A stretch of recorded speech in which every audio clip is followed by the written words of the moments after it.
PotCoins. Today is Sunday, 8 February 2015. We are currently on block 620-320 of the Pot chain. Here's what's been going on this week.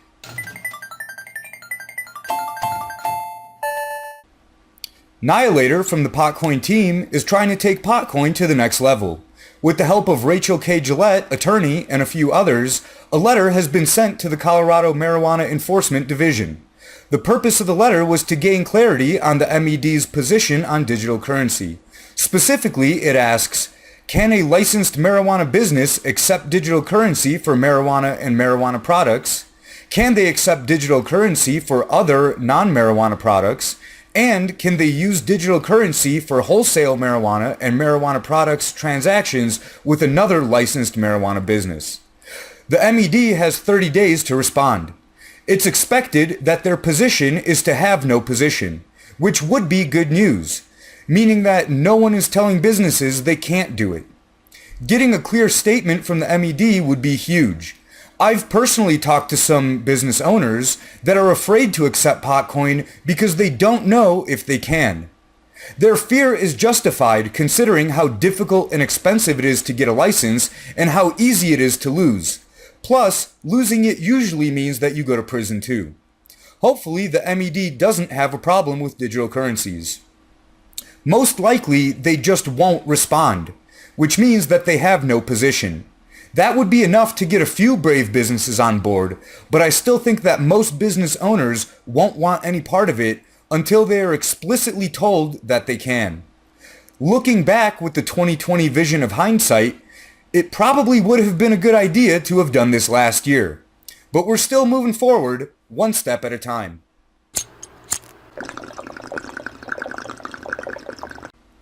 Even More Legal continues to screw people. On the 1st of this month, more regulations have made it even harder to comply with Colorado state law for recreational sales. This time, the law is going after edibles producers. The new laws impose limits on potency, strict labeling, packaging, and testing requirements, and new ways to make it harder to distribute. All of this is very expensive and puts a very high barrier to entry. For all those already in the game, they either have to pay to play or get out. Jamie Lewis, the CEO of infused products company Mountain Medicine, said, "It's been a tremendous amount of money for the infrastructure to put in place. We obviously had to buy new equipment, new packaging, and the attorney's fees to make sure we remained compliant. We probably dropped close to about $45,000 on the project." This is another example of how misled we were in thinking that legalization would mean more freedom. The truth of the situation is that legal means more ways for the state to screw you. In other news, it sucks to be a Native American. It's generally known that the indigenous people of the North American continent have been getting regularly screwed for the entire history of the United States. They were given reservations and told they would be free on their own land. However, this turns out not to be true. Surprise. Recently, over 100 tribes are considering getting into the pot business. If they were free, they could just do that. But since they're not, they must beg their masters for permission. A U.S. Department of Justice memo issued in December states that Native Americans are free to grow and sell marijuana as long as they adhere to the same federal guidelines that govern state legal operations. This vague wording translates into, yeah, you can do it, but we can still arrest you. If Native American tribes ever band together to go to war against the U.S., I'll be with them 100%. Fuck the U.S. Because fuck asking your masters for permission.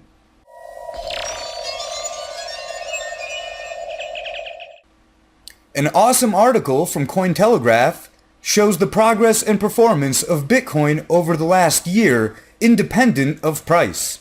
A lot of people lost a lot of money last year on Bitcoin, and the price has been steadily declining. But there's more to the network and the protocol than the price. The trading volume increased 57% from 2013 to 2014. There was a 149% increase in the amount of active wallets, and most impressively, there was a 342% increase in venture capital funding, pouring into Bitcoin startups. With all this good news, it seems counterintuitive that the price would continue to fall. I think it's due to the immaturity of the Bitcoin market. At its peak, the total market cap was around 13 billion, and now it's close to 3 billion. While those numbers might sound like a lot to someone living paycheck to paycheck, they're incredibly small in terms of a global market. A few whales splashing around in a small pond can easily have a huge impact. Well, that's it for this edition of Mad PotCoins. Smoke 'em if you got 'em.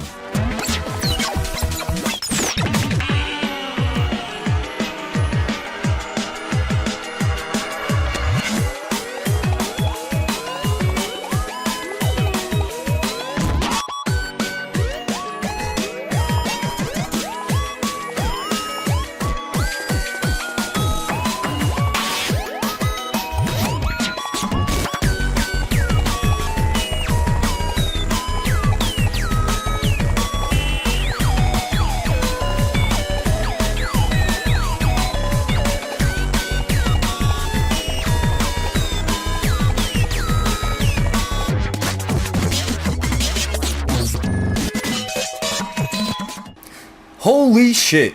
Some glorious nutball sent me almost 74,000 PotCoins. That's 100 reserve notes worth. Now I've almost broke even for buying the camera to make this show.